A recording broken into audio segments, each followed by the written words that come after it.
Argentine giant Lionel মেসির প্যারিসে থাকা না থাকা নিয়ে দেখা দিয়েছে সংশয়। নতুন চুক্তি এখনো করেননি ক্লাবের সঙ্গে। শোনা যাচ্ছে প্রিয় ক্লাব বার্সেলোনাতে ফিরে যেতেও আছে নানান বাধা বিপত্তি। গত সপ্তাহে লিওর বিপক্ষে ঘরের মাঠে হেরে পিএসজি সমর্থকদের শুনেছেন দুয়ো।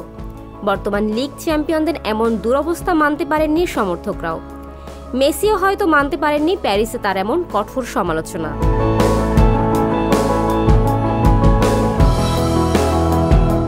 তবে জবাব দিতে ভুল করেননি ৩৫ বছর বয়সী তারকা। জবাবটা দিয়েছেন মেসি সুলভে। যার পা কথা বলে তার কি আর মুখে কথা বলার দরকার হয়? এবার এক সপ্তাহের ব্যবধানে অনন্য মাইল ফলক ছুঁয়ে দিলেন এই বিশ্বকাপ জয়ী। সাথে দুয়ো দেওয়া পিএসজি সমর্থকদের আবারও বাধ্য করলেন মেসিকে আশীর্বাদ মানতে।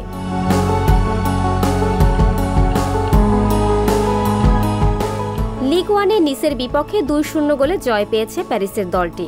২ গোলেই মেসির অবদান। ম্যাচের ২৬ মিনিটে নুনো মেন্দেসের অ্যাসিস্টে নিজে গোল আদায় করেন মেসি। এই গোলের মাধ্যমে ইউরোপে গোলের ক্ষেত্রে পর্তুগিজ তারকা ক্রিশ্চিয়ানো রোনালদোকে পেছনে ফেলেছেন মেসি। ইউরোপে খেলা ফুটবলদের মধ্যে ক্লাব ফুটবলের সর্বোচ্চ গোল করা খেলোয়াড় এখন মেসি। ক্লাব গোলে রোনালদোর ৭০১ গোলকে পেছনে ফেলে মেসি করেছেন ৭০২ গোল।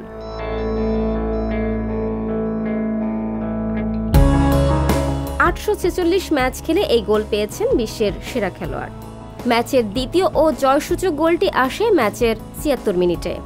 এবার মেসির অ্যাসিস্টে গোল আদায় করেন সার্জিও রামোস। এই অ্যাসিস্টের মাধ্যমে ১০০০ গোলে নিজের সম্পৃক্ততা নিশ্চিত করেন সাবেক বার্সেলোনা তারকা। ১০০০তম গোলে সহায়তা করার অনন্য মাইল ফলক স্পর্শ করলেন কাতার বিশ্বকাপের গোল্ডেন বল জয়ী এই তারকা। ফারজানা ববি, সংবাদ প্রকাশ। সংবাদ, ফিচার ও অনুষ্ঠানের জন্য ভিজিট করুন সংবাদ প্রকাশের ওয়েবসাইট এবং যুক্ত থাকুন ফেসবুক পেজ ও ইউটিউব চ্যানেলের সঙ্গে।